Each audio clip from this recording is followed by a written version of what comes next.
Donc on est ravis de vous accueillir tous pour ce 13e colloque du CEF6, le Cercle des fans de la cybersécurité. Donc ce colloque vient en marge du Cybermois et là on a le programme qui va être déroulé.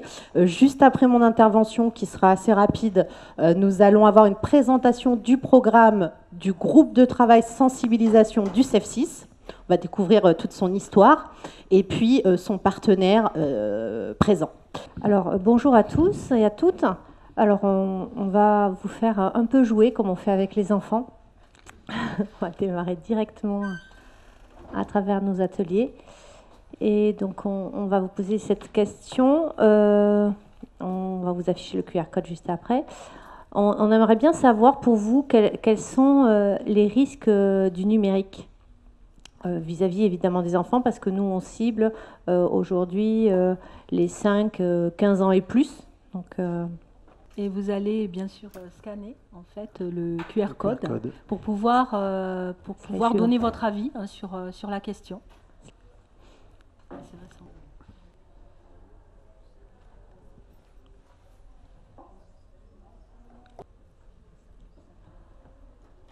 Alors pendant ce temps, on va faire une petite présentation. Carole, tu veux commencer, présenter? Oui, je peux commencer. Donc, Carole Degmoun, donc je suis déjà dans mon travail chef de projet transformation digitale chez un gros acteur de la formation professionnelle. Également formatrice. Je bascule progressivement dans la cyber. Et également, donc, je suis membre actif du CEF6. Donc, je suis aux côtés de Steph et de Laetitia pour tout ce qui est sensibilisation, et donc je m'occupe du partenariat sensibilisation à leur côté. Bonjour. Steph Drapri, je suis SOC analyste pour une société d'infogérance sur Monaco. J'ai une expérience d'une 30aine d'années dans l'informatique à tous les niveaux.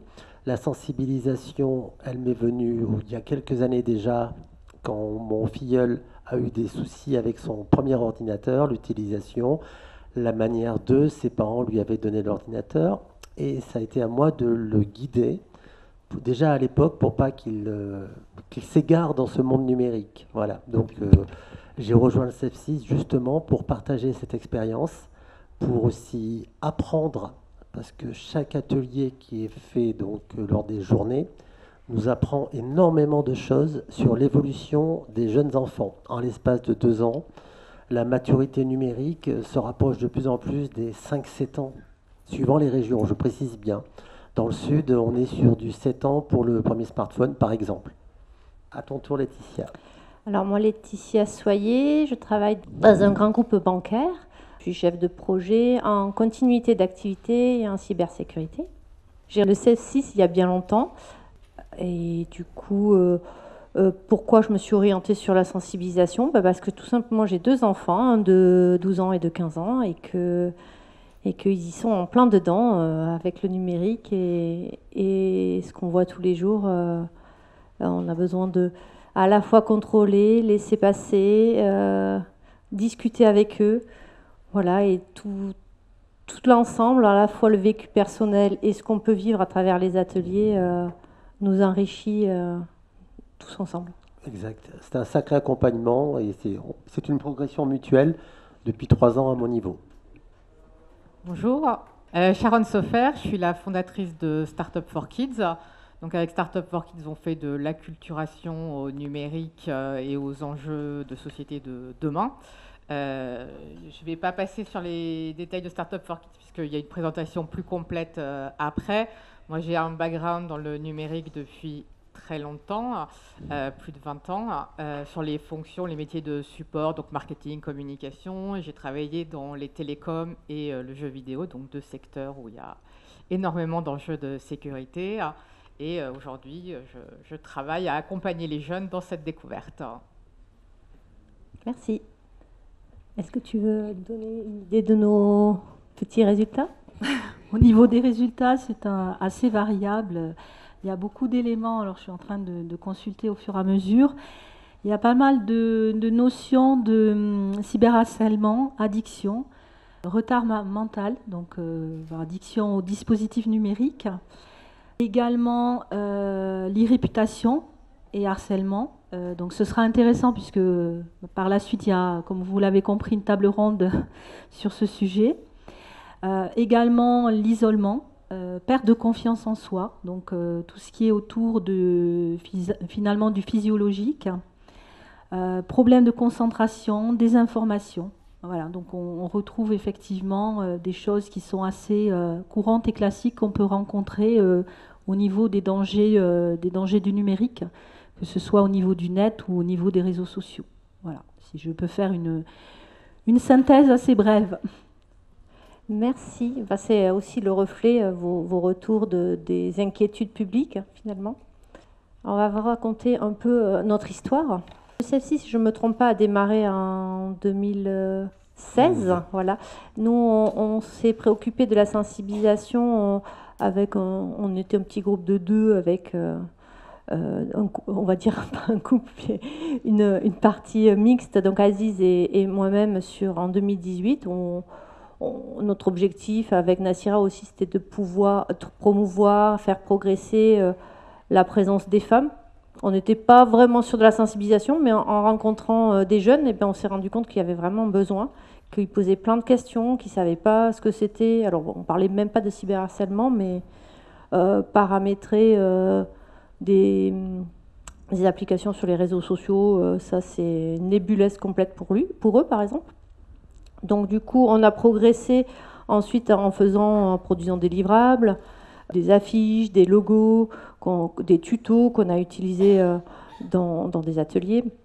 Et ensuite, en 2019, on a aussi qualifié un certain nombre de sources, ce qui a créé aussi la naissance derrière, bien plus tard, d'une chaîne YouTube qui s'appelle Shield for Cyber. Exactement.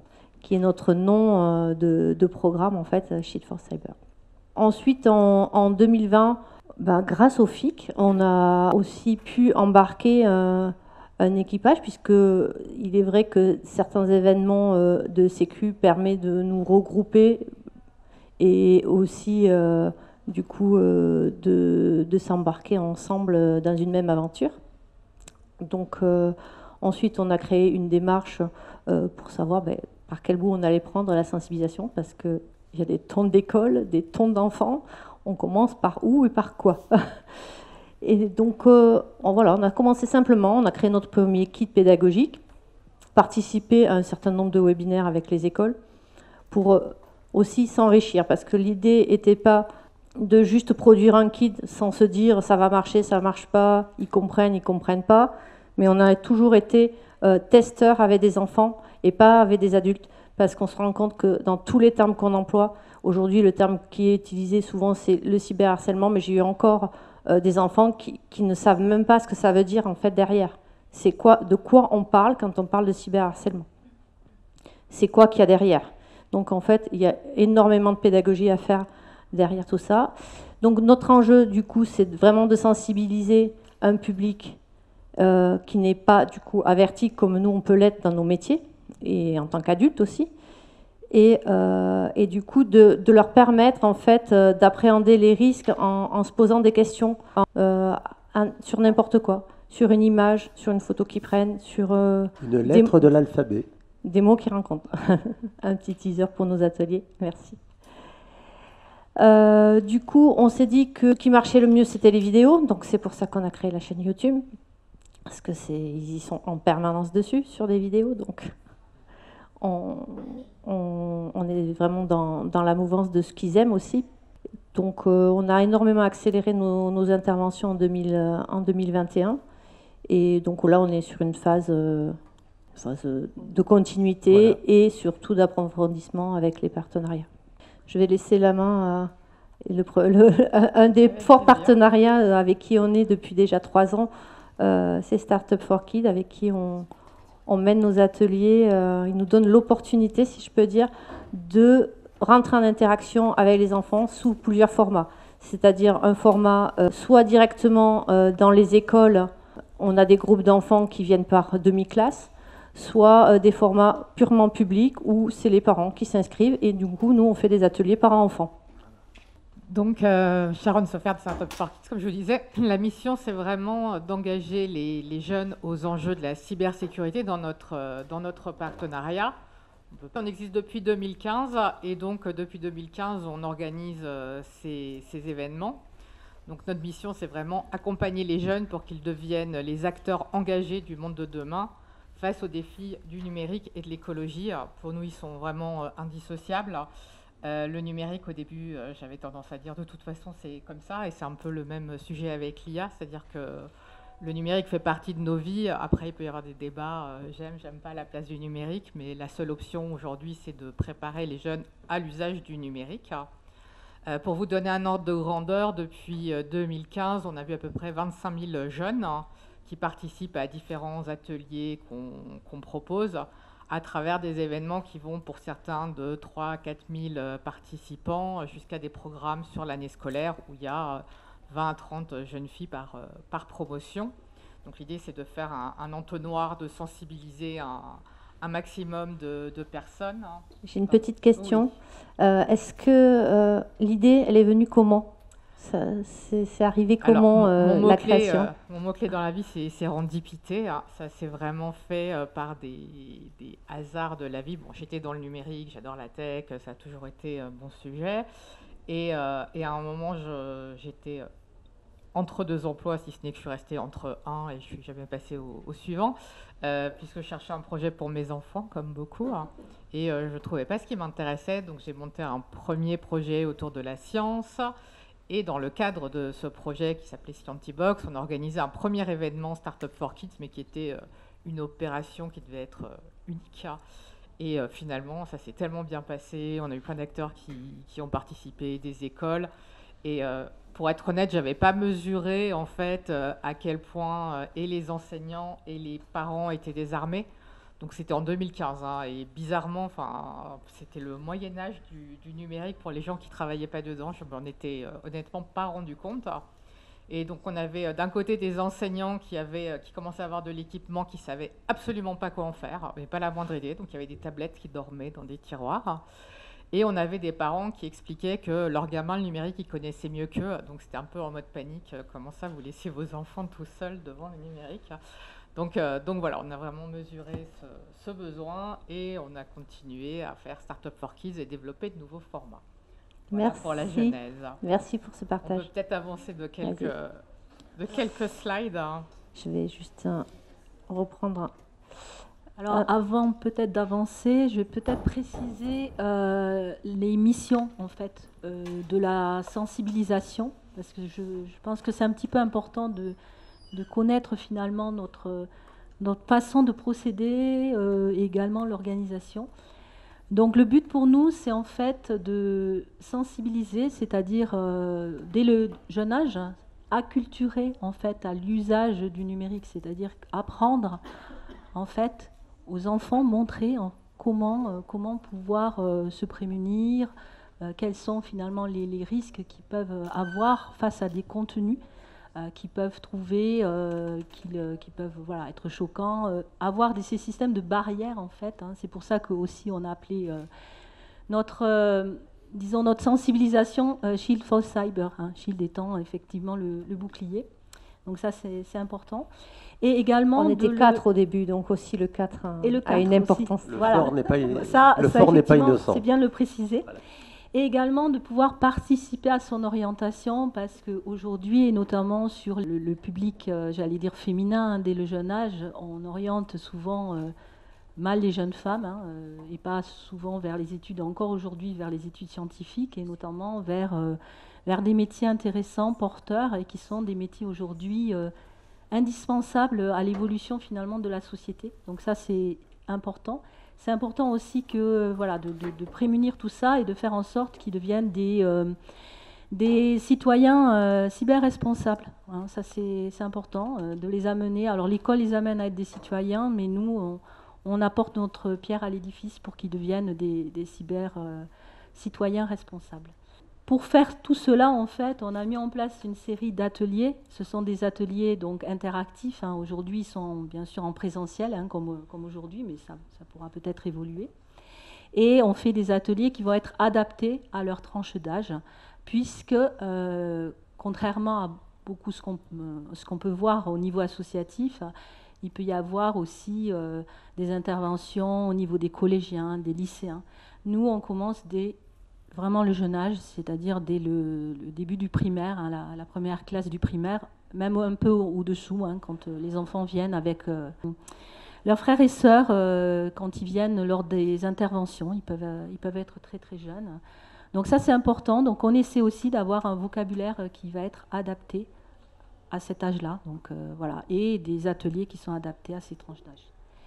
Et pour cela, évidemment, pour organiser des ateliers, comme tout atelier, il faut une équipe, il faut des ressources, il faut et c'est des membres du CEF6, donc comme l'a spécifié Yves en introduction, des bénévoles. Donc c'est important que le maximum de personnes, alors membres du CEF6, volontaires, soit au niveau de la sensibilisation, parce qu'aujourd'hui c'est un enjeu sociétal hyper important.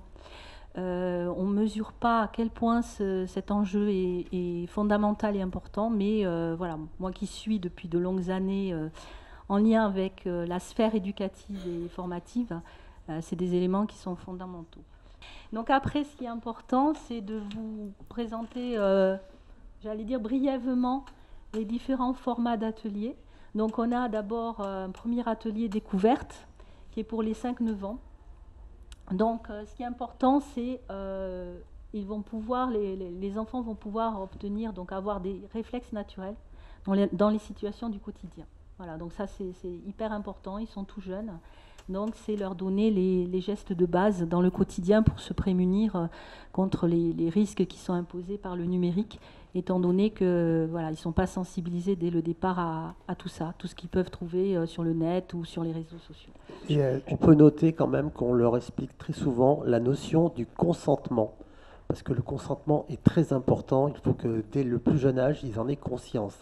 Leur donner, leur vie, tout ce qu'ils peuvent faire dans le numérique, ça laisse des traces, et d'une manière ou d'une autre, ce facteur de consentement, il est souvent très bien compris, et après, à un certain âge, ils arrivent à l'oublier, le consentement.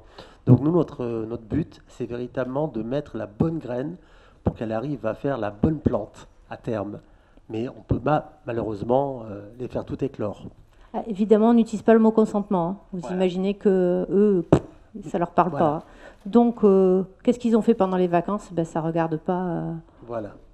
Quelqu'un sur Internet. C'est la vie privée. On leur explique les nuances et on leur explique aussi qu'une photo, qui est l'exemple le plus bête qu'on puisse avoir maintenant avec des enfants, ils ont des appareils photo, ils se prennent en photo mutuellement.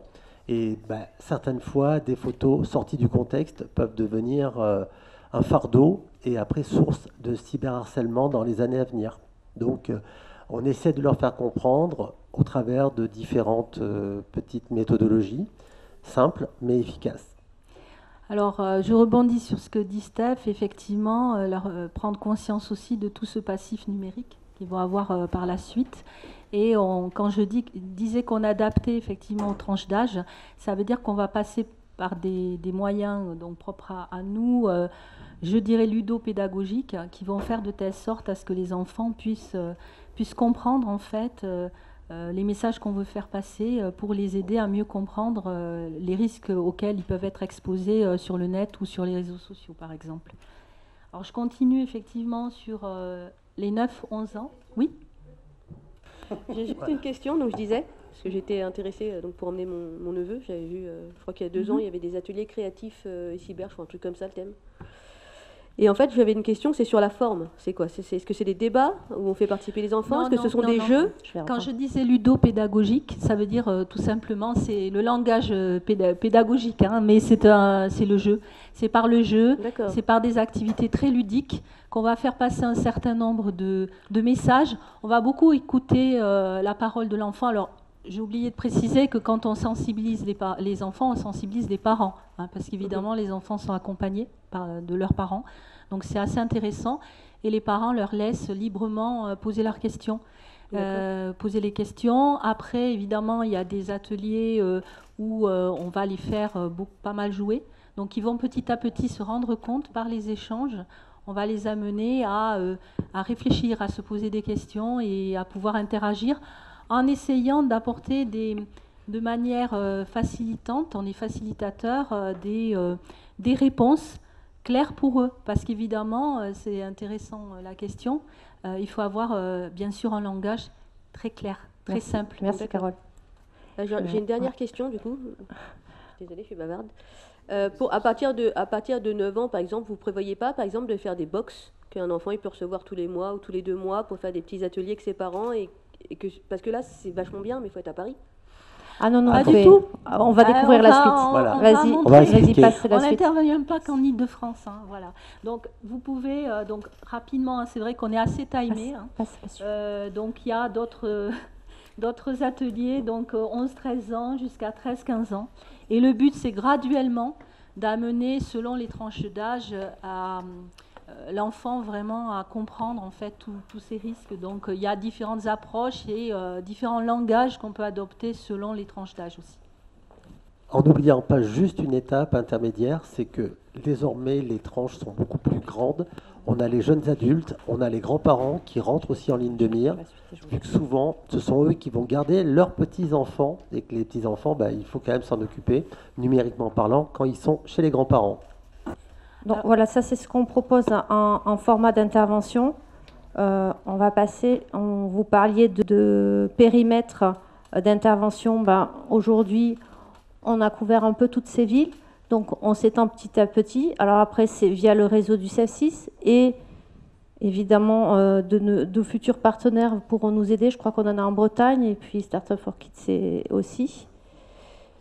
On a été en forte croissance sur nos activités en 2021. On est en renouvellement d'équipe en ce moment parce que les associations, ça tourne, c'est comme ça.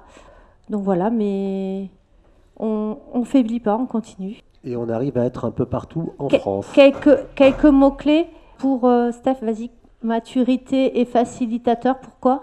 Alors, maturité, parce que le sujet est arrivé véritablement à terme pour tout le monde. C'est un sujet qu'on ne peut plus ignorer. On ne peut plus laisser les enfants seuls devant cet objet.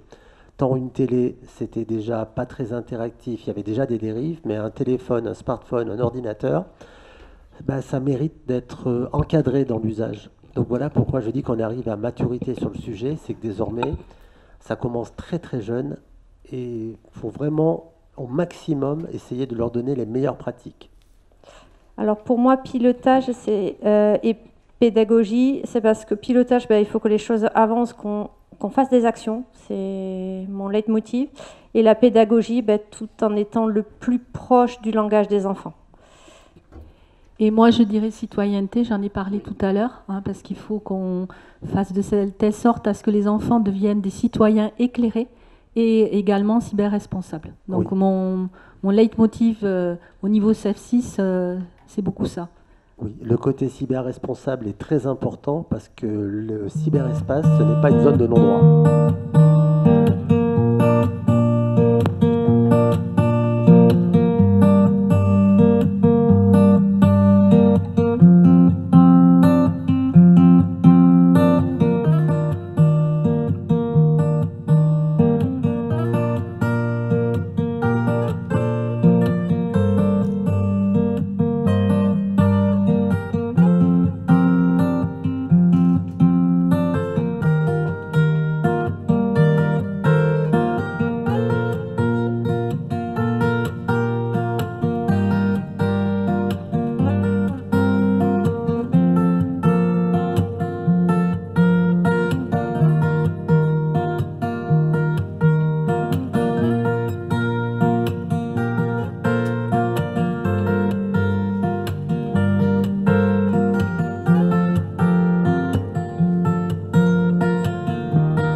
Mixte, il y a les hommes aussi avec nous.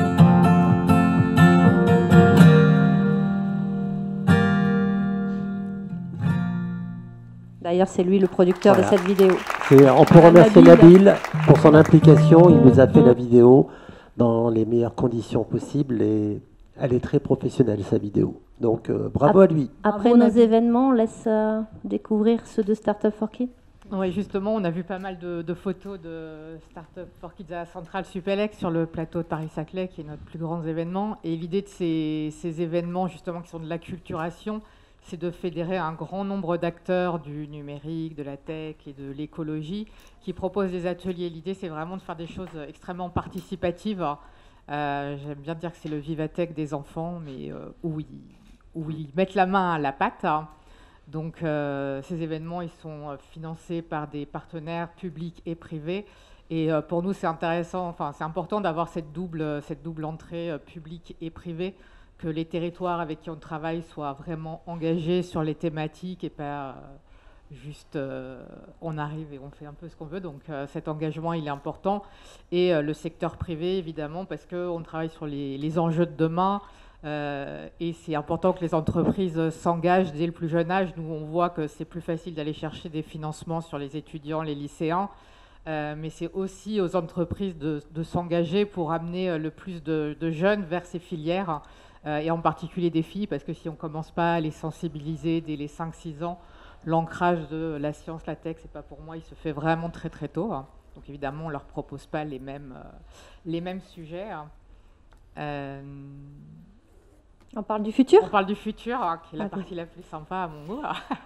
Donc du coup, la partie future, nous, côté CF6, c'est fidéliser nos partenariats, en créer des nouveaux, se renouveler, se renforcer et puis poursuivre les animations. Et puis on a une idée super géniale avec Startup for Kids. On se dit que mener un projet d'appel à budget ensemble, ça serait pas mal. Chacun pour sa partie, mais voilà. Le budget, c'est toujours le nerf de la guerre, évidemment. Les enjeux dont on a discuté ensemble, il y a deux grands axes qui sont la sensibilisation des plus jeunes et l'axe ensuite d'encourager les jeunes à aller vers les filières. Donc pour sensibiliser, évidemment, et à continuer la participation de CF6 à Startup for Kids, mais démultiplier les interventions scolaires, parce que c'est là qu'on est sûr de toucher un maximum de jeunes. J'ai envie de dire presque qu'ils n'ont pas le choix, ils sont dans la classe. Donc multiplier les interventions dans les écoles. La prochaine, c'est à Mulhouse. La prochaine est à Mulhouse, dans 2 mois. Janvier.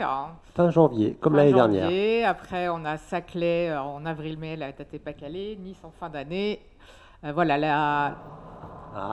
Là, il nous rappelle. Je Il nous fais rappelle vite, à l'ordre. Donc, l'avantage des interventions dans les écoles, c'est que là, pour le coup, on peut intervenir partout, y compris dans des territoires plus éloignés des grands centres urbains. Il y a aussi un sujet on a une application, puisque vous parliez de box tout à l'heure, qui m'a fait sourire, parce que quand je parlais d'un projet dans la science, j'ai fait une box scientifique qui s'appelait Scientibox. Et on lance une application avec la Maison de l'intelligence artificielle comme premier partenaire, et on espère vous comme second partenaire. C'est une application qui s'adresse aux collégiens et lycéens, et l'idée c'est qu'on propose des parcours thématiques. Donc dans ces parcours, en fait, on mixe l'acquisition de compétences toujours à travers des activités ludiques ou à travers des vidéos, et aussi la présentation de métiers. Donc pour chaque thématique, par exemple l'intelligence artificielle sur laquelle on est en train de travailler, il va y avoir à la fois des ateliers pour comprendre ce que c'est que l'intelligence artificielle de façon ludique, et aussi des professionnels qui interviennent et qui racontent leur métier. Et pour reprendre 2 minutes de plus, dans l'application, elle est évidemment gamifiée par-dessus le fait qu'il y ait des jeux, on gagne des points, et avec ces points, on peut débloquer des nouveaux parcours, évidemment, mais aussi gagner des rencontres en visio, sécurisées, sans nom, je fais attention à ce que je dis, avec des professionnels. Donc on gagne des points et on a du one-to-one avec un professionnel pour avoir des infos sur son métier. Avec une précision intéressante pour moi, c'est que le MIA, c'est dans ma communauté d'agglomération, Valbonne, Sophia Antipolis, où je suis amené à intervenir aussi. Voilà. Alors, pour conclure, en fait, vous êtes tous, vous, public, si je peux dire comme ça, acteur en fait des sensibilisations que vous pourriez faire auprès des enfants, que ce soit les cousins, les neveux, dans les écoles où sont vos enfants. Donc n'hésitez pas, si vous avez des opportunités, on peut vous montrer comment est un atelier et après vous le menez tout seul avec notre accompagnement au début. Et après, vous verrez, c'est très très simple. Donc c'est juste, voilà, le petit pouce. Et puis on a aussi, petit tip par rapport à nos futurs appels aux dons, vous pouvez aussi participer à relayer cette information, comme quoi on recherche des partenaires des appels aux dons. Alors, ce n'est pas des dons, hein, c'est du partenariat, mécénat, c'est pour le bien de l'entreprise aussi. C'est très ouvert. Merci. Et je voudrais juste ajouter effectivement qu'on intervient à la demande. C'est-à-dire qu'en gros, ce n'est pas uniquement dans les écoles, hein, ça peut être des structures socio-éducatives, au niveau de collectivités. Donc effectivement, on est de plus en plus connus, plus vous voyez, vous avez vu la carte, on intervient un peu partout, donc notamment sur des événements cyber. Et on prend des contacts et effectivement, on essaie de... Alors, on ne peut pas se cloner, pas encore. Hein. On n'est pas encore dans les hologrammes ou autres. Mais on a besoin de plus en plus de personnes, finalement, qui nous rejoignent au niveau de la sensibilisation. Parce qu'on essaie de faire notre possible. Et vous avez vu, on intervient un peu partout, hein, sauf pas encore dans l'Ouest. Mais voilà, on aimerait parce que on peut de plus en plus chacun porter une pierre à l'édifice au niveau de la sensibilisation. Donc, et on est une équipe très dynamique et voilà. Nous sommes accessibles, n'hésitez pas. Et après, ce que je peux rajouter pour clôturer et rendre le micro à peu près à l'heure, c'est que désormais, nous avons aussi une autre cible, parce que c'est vraiment le terme, on a aussi les élus qui désormais sont intéressés pour être sensibilisés. Parce que les élus, ils sont tout âge et le numérique est arrivé chez eux souvent par un pur hasard. Donc voilà. Donc les élus, c'est aussi nos vecteurs de progression. Merci Je vous remercie. Merci.